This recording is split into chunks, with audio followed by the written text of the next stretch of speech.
What's good, everybody? My name is Alckemy and welcome to the channel. This is the final episode of a comprehensive guide to NEURO Season 3, where we are going to be looking at strategies for creating basslines.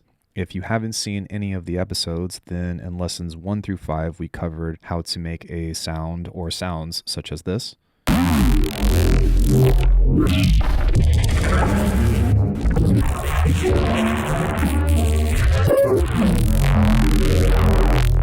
Now, I will say that out of all the episodes, this is probably the one that you can get away with not watching any of the other ones, though I would recommend it. And if you want to have a jump start of sounds to use right off the bat, because I wouldn't really recommend trying to copy the patch that we've gone to up through this point, I have a preset pack for sale on my website at alckemy.com called Eternum, and you can use that to kind of maybe follow along with some of the strategies that I'm going to show you today. If you have your own neuro bass, or let's say you're already kind of well equipped on making your own sounds, a lot of times the hardest thing to do is figure out how to write bass lines. And today I'm not going to show you the dopest song ever. I'm not really even probably going to show you something that you may or may not like, but I'm going to talk about academic things that you can use in order to create or to implement these sounds that are kind of experimental in that way. So let's go ahead and take a listen to the drum loop that I've prepared for you all. I'm going to go ahead and mute this, and then we'll talk about some different ways that you can start trying to turn this bass into something that's usable within like your main section. So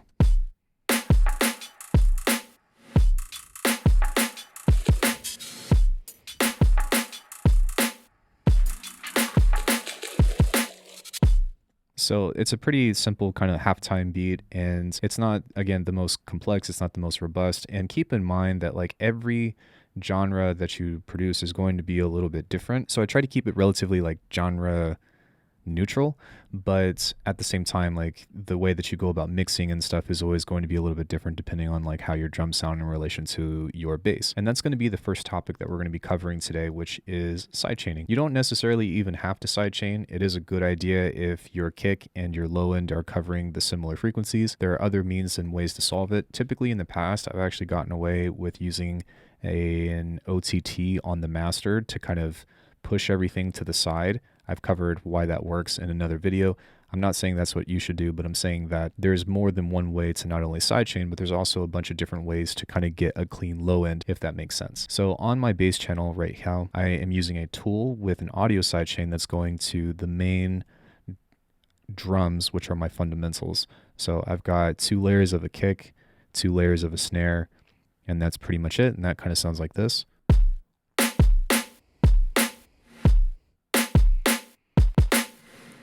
I'm not really going to talk about the mixing section of this stuff, but in relation to that of trying to get that to fit, I've got a pretty quick attack and just a little bit of a slower release. And that I can do that because I have a lot of space within this particular beat. Whereas if you have something that has a bunch of stuff going on and lots of layers and stuff, and granted, like this is the baby stages of that stuff too, you might actually want to pull your release back to kind of get everything out of the way a little bit more quickly to kind of fill up the space. Actually, it'd be the opposite. If you have more space, then you can use a faster attack to bring in your sub and all that stuff in quicker to help kind of like make it seem more consistent. That's pretty much what I have as far as sidechaining goes. There's a lot of different ways that you can do this. You can put your drums in MIDI and use Gatekeeper. You can do sidechain compression. Just keep in mind that if you have a sustained note and there are no drums playing to sidechain your bass, or like no ghost notes or something, then when you stop the music, it's actually going to bring the volume back up if you have makeup gain. So not everybody uses makeup gain, but those are just some things to kind of keep in mind if you're like kind of a beginner whenever you're making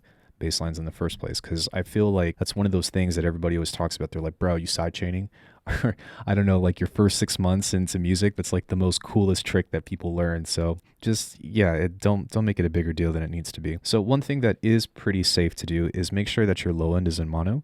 So what I've done is I've got this 2-band split over here, and I'm cutting everything at 125 Hertz, and then I'm making sure that that has 0 stereo signal. When it comes to the top end, there's a couple of different things that you can explore. Right now, I've actually just got a reverb on this, which is pretty small. So the decay is 0.43 seconds at a 45 mix. And the reason why I've got that is because if you listen to maybe a sound kind of like this, it's going to help make everything a little bit wider and give me a little bit more depth in stereo. So let's go ahead and unmute that.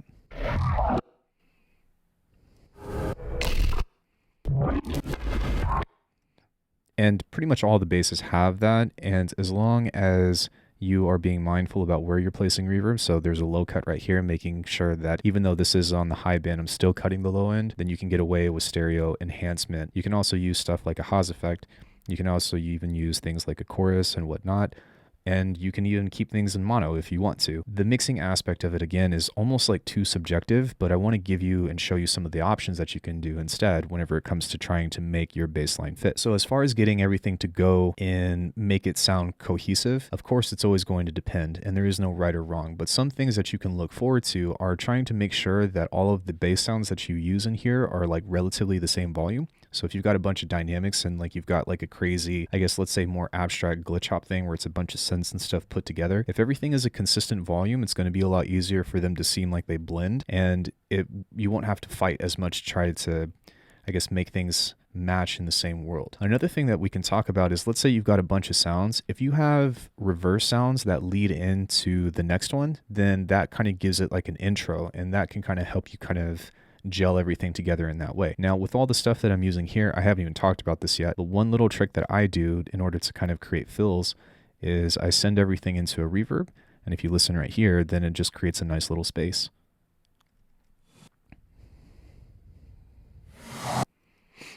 So in context, if you go like this, it kind of creates that fill to help everything, again, gel as well. So that's kind of like the mixing and application aspect of that. There's a lot more that you can go into, and there's no way that I can cover that in a single video. There's no way that I can cover that probably in a series in its own right, because again, there's just no right or wrong way to do that, but I want you to be mindful of that. The next topic that I want to talk about is just practice with understanding what role a bass line is supposed to play. Whenever you're writing bass music, the most important parts, well, in my opinion, are the drums and the bass, right? Because that's what everybody's going to be paying attention to in that style of music. And that applies to house, that applies to dubstep, to rhythm, to anything that focuses on the low end. You can do that to other genres as well, but that's just kind of like the realm that I'm talking about. Electronic music specifically that focuses on bass. One thing that you can do to practice, like let's say your bass lines aren't that great, is instead of like trying to create the coolest sounds that you possibly can and trying to make that stuff usable, take a step back and go into a little bit more of an abstract approach and focus more so on rhythmic placement. So if we listen to this right here and we kind of go along with this, boom, boom, boom, boom, boom, wah, boom, boom, boom, boom, boom, boom, boom, boom. So even though I might not have the sounds or something, like I can still place these things right here and practice imagining what possibilities or what kind of sounds I might want to place within that, even if I can't make that. And what it's going to do is help you practice cultivating an imagination over that. And you can use that to your advantage to try to, again, once you have a little bit of experience, maybe apply some of the weird stuff that we've made and see if it fits for you. Or maybe it doesn't have to even be a bass. It can be something else that might seemingly fit. So if you've got like a pad or something, maybe that can go and you can write with that placement. But it's kind of like this in between of writing in silence, right? Because it's not in complete silence. You've got this reference of a drum track that's already going on. It's just basically playing with what kind of possibilities that you can think about as far as implementing a rhythm that, I guess, in theory would be a bass. This is a really powerful tool, and I hope that that made sense, because honestly, this is, yeah, please don't overlook that. If that didn't make sense, please go and watch the video again, because this is something that you really can use to cultivate, especially if you're a beginner. So with those two little things out of the way, let's go ahead and actually talk about some of the applications that I have. Now, one thing that you can do is bounce out a long note, kind of like this. Let's go ahead and turn this on.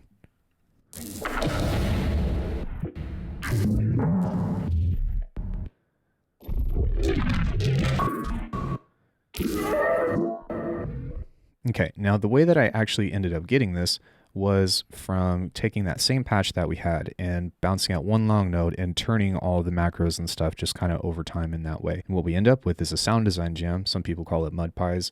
I don't really care what you call it. It's just a chunk of audio, and we can start to use some of these things as fills. Now, this is the safest way to apply this stuff, and the reason why is because it doesn't have to be a bass. It's just an effect. So let's say you've got this whole drum thing and you don't got nothing else going on. Well, you can still place these cool little sounds as a turnaround or as a fill towards the end of your bars.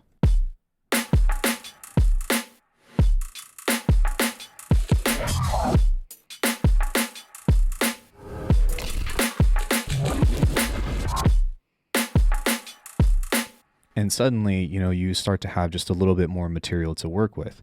These basses, or fill basses, so to speak, aren't really pitched or aren't really like even scaled to a specific tonality. They're all just kind of random sounds, but they work because, for one, the rest of my drum kit is heavily distorted along with all the other sounds that I would apply to it. But two, it's just an abstract sound that kind of sounds cool. Now, the thing is that you can apply this into a lot of different things. It can be used as maybe like cool texture sounds on an intro. So like if you've got something right here at the beginning and you use like a really long note that goes into delay, then it doesn't necessarily have to be a fill bass.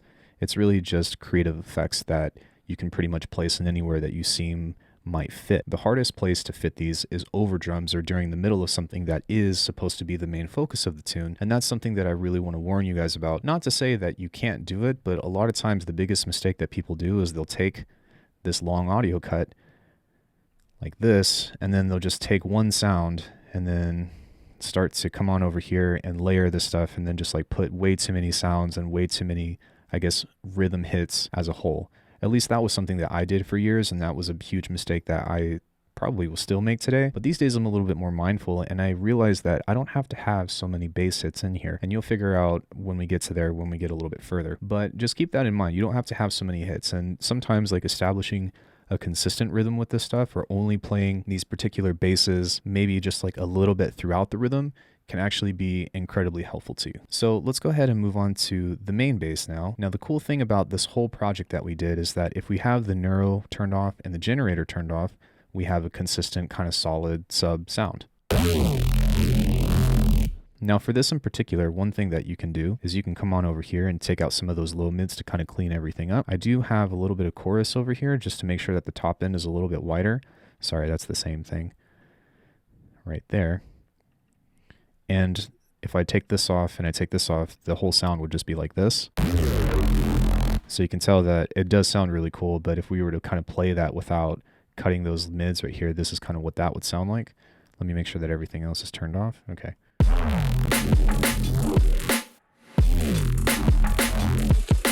Which is cool, but if we kind of turn this stuff back on, listen to the difference.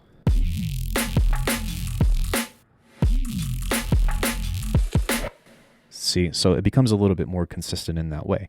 But there's another trick that I want to show you within this main bass. If you come over here, one thing that I've learned about phase plant that can actually be really beneficial is that you can duplicate LFOs and create a bunch of different shapes in order to find something interesting. So if we go over here and I turn on one LFO at a time, then what we can practice with, or what we can do, is working on different kind of pitch bends and stuff that might be a little bit more interesting. So for example, this was the first one that we have with this little kind of whoom. Let's say I don't like that one. Okay, well, we'll come over here and maybe you want that to be a fill, and you can just use something like that. Okay, well, let's try something different. We can go over here where we've got this going on, and we can map the macros here with a single pitch, or sorry, with a single LFO, and let's listen to how that sounds.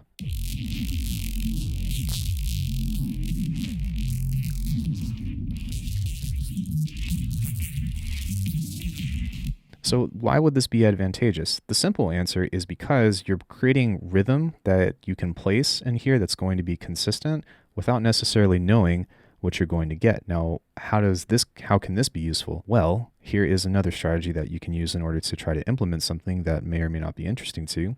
What you can do is you can come on over here and you can either do this with pitch bending, or you can do this with the LFO strategy that I told you. But for now, let's go ahead and do that with automation, in case if you don't want to use randomizers and LFOs and stuff. But what you can do with this is make sure that MPE is enabled. And if you're in a regular DAW, you can just do regular pitch bend stuff. But what I'll do is double click into this, and we're going to pull this up, and we're just going to make this like maybe a quarter bar long. We'll set that to loop. And then what I'm going to do is come into here and find a cool little pitch bend. So we'll start from 0, undo, undo. We'll go down, kind of like that, and then we'll go up, kind of like this. And then we'll go back down, kind of like that. Okay, so it's a little bit too fast on that, so Now what we can do is pull this back up a little bit, and this can kind of be like a cool downbeat thing or whatever.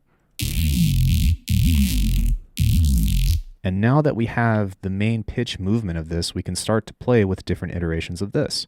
And so what we can do is kind of the same thing that I was talking about from before.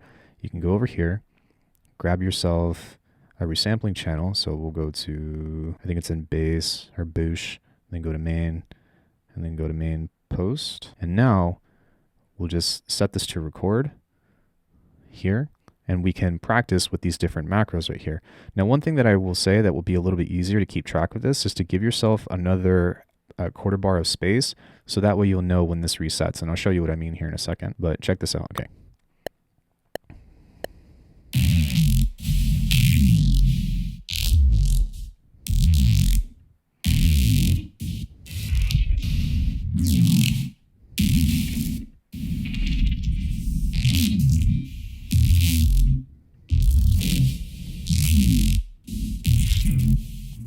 Cool.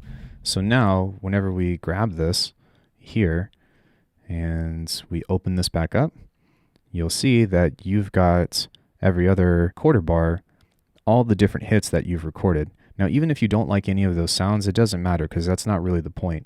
It's more so about setting a specific piece of movement that is going to be consistent. And then what you can do is when you have that consistency and you loop it, you can start to add variables to it. The variables for us would be the NEURO and the generator macros. I accidentally pulled macro 3 up, but that wasn't really necessary. But you can keep doing that until you find something cool and you know that's going to work. Now, the cool thing about this is, in theory, let's say you like this hit, right? And you wanted this to be your downbeat bass.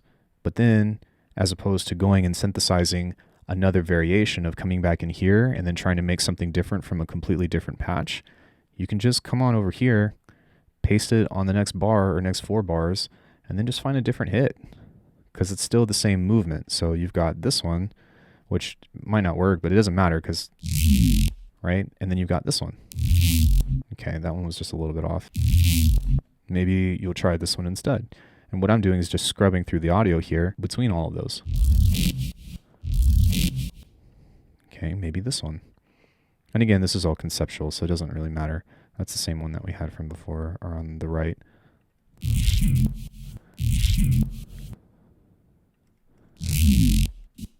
But it's still the same type of sound family, right? And so that's one way that you can implement that strategy into like using this in a consistent manner. Again, with this, that same strategy that I just gave you is really important for this too, because this is how you do exactly what I just said in MIDI, or by not having to go and change the patch. If you go through the trouble of setting up a bunch of stuff and you kind of give yourself the prep work of having a couple of key macros and stuff, then you can just take turns turning on and off an LFO that can give you the movement that you want.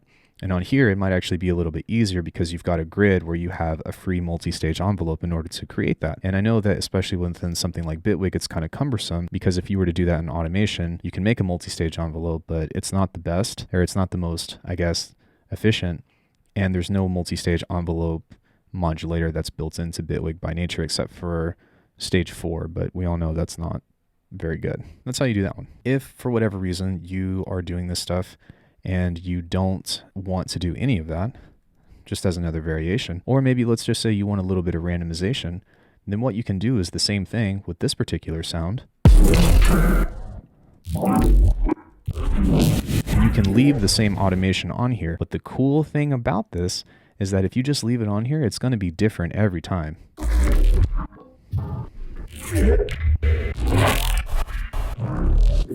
This is the same note, same patch, but because of the generator and because of the randomizers and because of the neuro processing that we did to that patch, you're always going to have variation.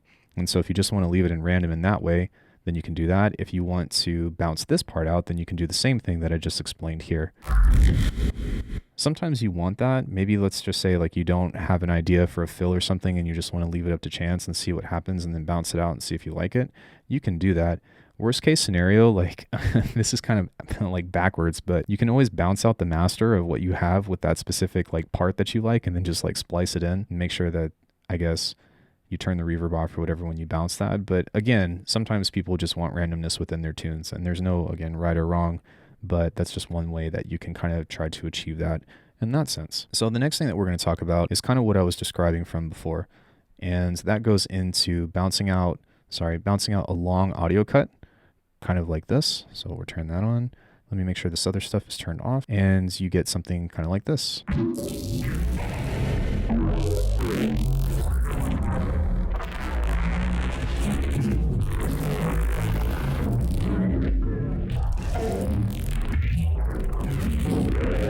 Okay, I think you get the point, right? Well, what you can do is you can come on over here and you can maybe just find one little piece that you like. That just sounded like a cool little like metallic piece of percussion or something that we're using. And then what I've gone and done and thought about was just making a simple call and response, which sounds like this.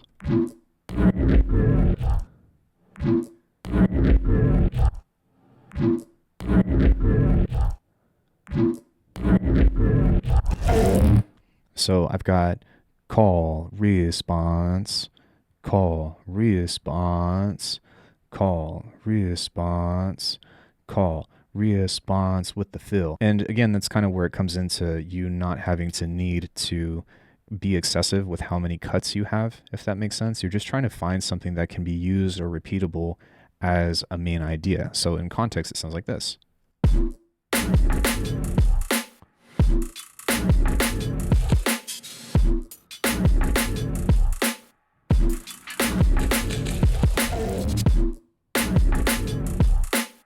And there's nothing wrong with doing this, and I would actually argue that most people that have a tutorial on MudPies or sound design jams or something like this would argue that this is kind of like the way to go, and that's pretty much the way that they did it. And again, like if you like kind of sifting through audios or something, then you can always do that. Now, one cool thing that you can think about, because we have one long audio chunk, and like the advantage to this is that it's actually really easy to find something new, even though it might not be easy to find like the right thing. But in Bitwig's case, if you're on a Mac, you can hold Option and Command right here, and this will scrub through the sample, kind of like what I was talking about up here. But let's say like we like this part. Maybe on this part, I want to do something different. So what I can do, I've already got a copy of that, which is always a good rule of thumb, is make a copy of like the part that you like in case if you can't find something else. But now I can just kind of sift through this and see if there's anything else that's interesting. It doesn't really matter, but that's actually kind of cool too, right? So maybe you want to do like call A, call B, something like.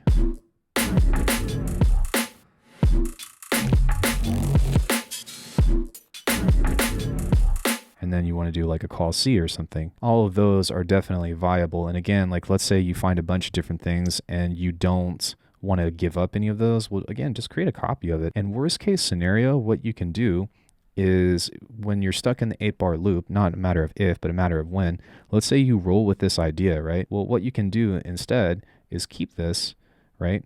And then when you're ready to transition into the B section, then all you have to do is something as simple as duplicating this and instead replacing that part with something like this. Oh, undo. And then maybe on this section, right, there's more sample to this, so you can actually just see what it sounds like if there's a fill right here. That's actually pretty cool. So you've got the first section, which is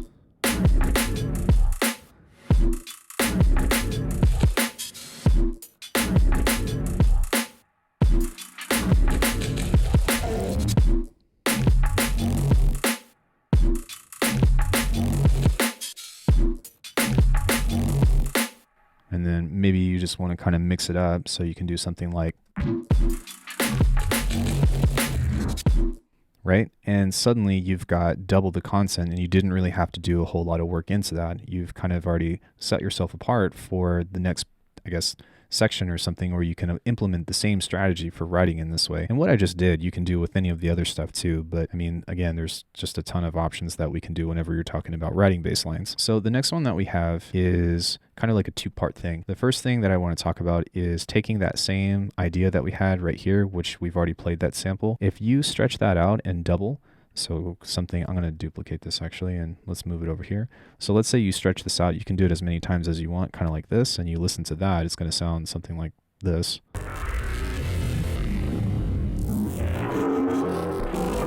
just stupid broken, right?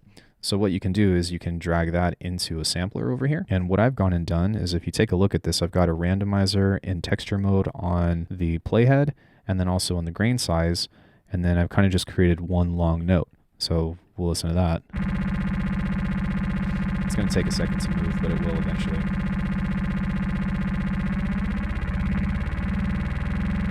Come on. There we go. I don't know why it does that,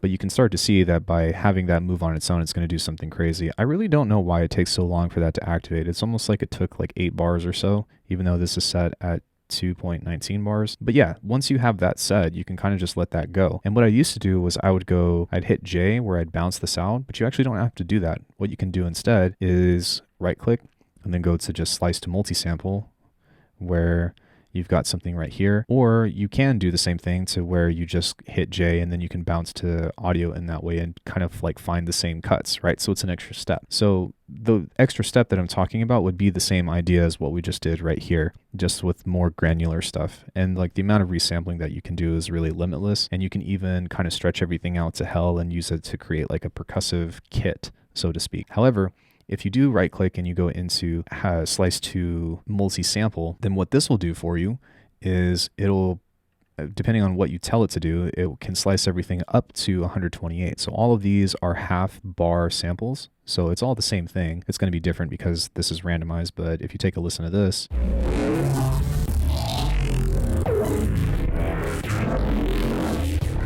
then you can obviously tell that it's pretty much like got the same characteristics, but all of these are in half bar chops. So what you can do is, instead of doing it in audio, you can come over here and just find something in MIDI that you like. This is pretty much how I write all of my IDM tunes, but sometimes you can find some interesting stuff by doing bass or granulated bass in here in MIDI as well. So this is what this sounds like on its own.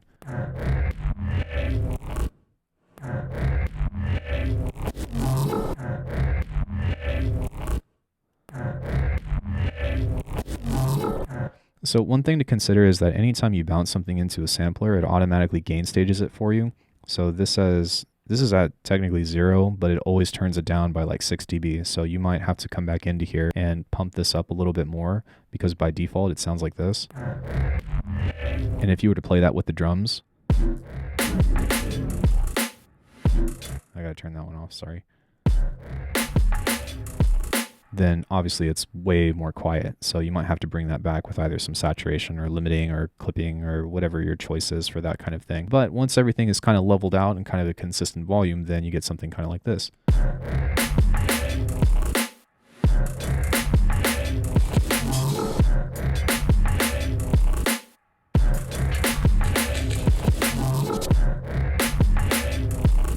Okay, well maybe let's say that you want to get, I guess, really creative and stuff. Well, from all these different strategies that I showed you, you can start to combine these in such a way that might be really interesting. So let's say right here, I'm going to take this one out. And what I can do instead is turn this one on, and then I can go.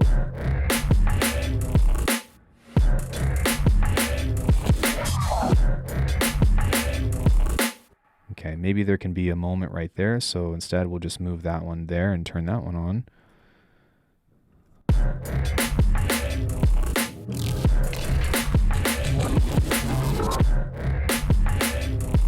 All right, I changed my mind. I don't like that one. Let's go back to this one, which, you know, is kind of a little bit more simple. So we'll move that back over toward that space, and then we'll play between just having a main subline. And you can do a melody with this or whatever, but it will sound something like.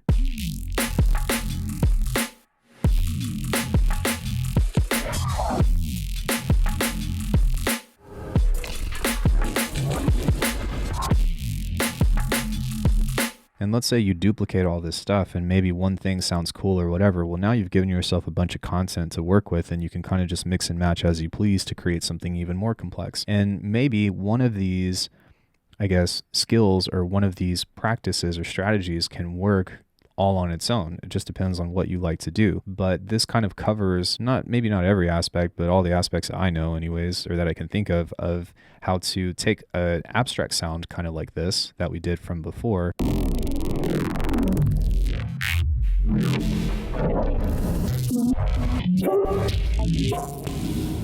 And at least in the context of bass, transforming that into something that is a little bit more, I guess, usable or tangible in that way.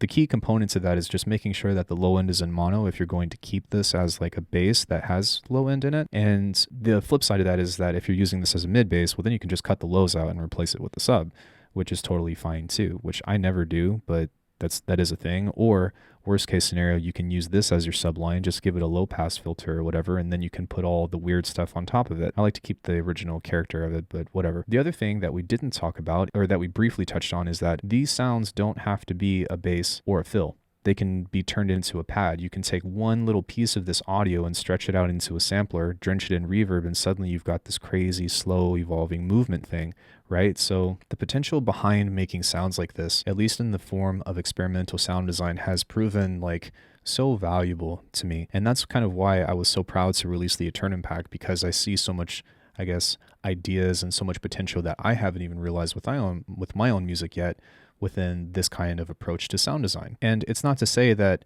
one day everybody's going to be sounding the same in that way, but if you look at the advantages of doing this, for one, it'll teach you how effects interact with each other.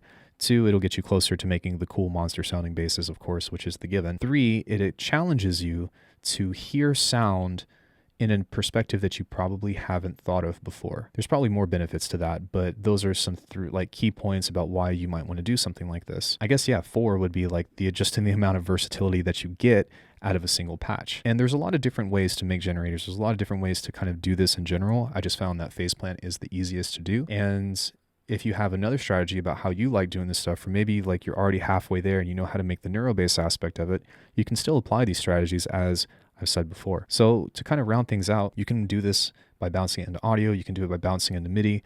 Just make sure that you have a general practice about keeping everything kind of consistent and level as far as bass design goes. Like heavy compression can also help that as well. Make sure that your low end is in mono, and then kind of just try to focus on creating a cool, catchy rhythm that usually involves some kind of call and response. Aside from that, I mean, who am I to tell you how to use this stuff? So that's pretty much it for the comprehensive guide to NeuroBass Season 3.